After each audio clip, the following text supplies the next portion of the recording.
दोस्तों, भारतीय संस्कृति में सप्तऋषियों को काफ़ी महत्व दिया जाता है। सप्तऋषि का अर्थ है 7 महान ऋषि। ये ऋषि प्राचीन भारत के महान तपस्वी और ज्ञान के स्रोत थे, जिनका उल्लेख वेदों, पुराणों और अन्य हिंदू धर्म ग्रंथों में मिलता है।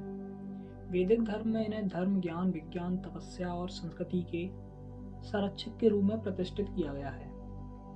विभिन्न हिंदू ग्रंथों में सप्तऋषियों के नाम अलग अलग मिलते हैं। प्रमुख ग्रंथों के अनुसार सप्तऋषियों के नाम इस प्रकार हैं। विष्णु पुराण के अनुसार वशिष्ठ, कश्यप, अत्रि, जमदग्नि, गौतम, विश्वामित्र, भारद्वाज।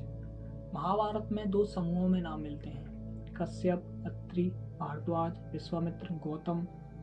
कुछ अन्य स्रोतों में कुछ इस तरह के नाम मिलते हैं, केतु, पुलह, पुलस्त्य, अंत्रि, अंगिरा, वशिष्ठ, मरीच। वैदिक मान्यता के अनुसार सप्तऋषि वशिष्ठ, विश्वामित्र, कण्व, भारद्वाज, अत्रि, वामदेव, शौनक। सप्तऋषियों में से सबसे पहले हैं वशिष्ठ ऋषि।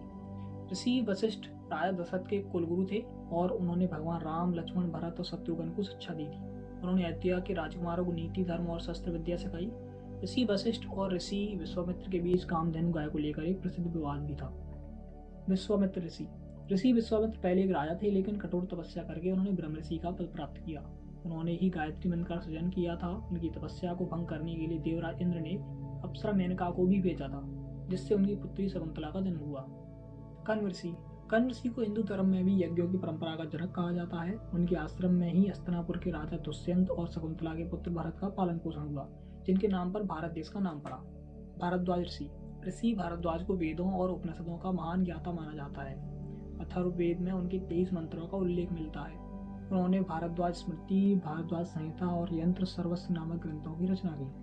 अंत्रि ऋषि अत्रि ब्रह्मा के पुत्र और चंद्रदेव के पिता थे। इन्हें कृषि और विज्ञान के विकास का अग्रदूत माना जाता है। कहा जाता है कि ऋषि अत्रि के शिष्यों ने सिंधु घाटी से पारसी क्षेत्र तक हिंदू धर्म का प्रचार किया, जिससे पारसी धर्म का सूत्रपात हुआ। वामदेव ऋषि वामदेव को संगीत और कला का जनक माना जाता है। उन्होंने ऋग्वेद के कई महत्वपूर्ण मंत्रों की रचना की। वे ऋषि गौतम के पुत्र थे और आध्यात्मिक साधना में लीन रहते थे।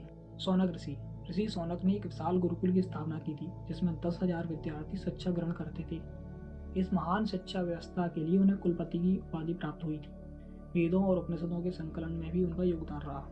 सप्तऋषियों की महिमा सप्तऋषियों ने वेदों की रचना, समाज में नैतिकता की स्थापना, योग, ध्यान, आयुर्वेद, खगोल शास्त्र और शिक्षा प्रणाली के विकास में अमूल्य योगदान दिया। उनके सम्मान में भारतीय खगोल शास्त्र में सप्तऋषि मंडल का नामकरण किया गया।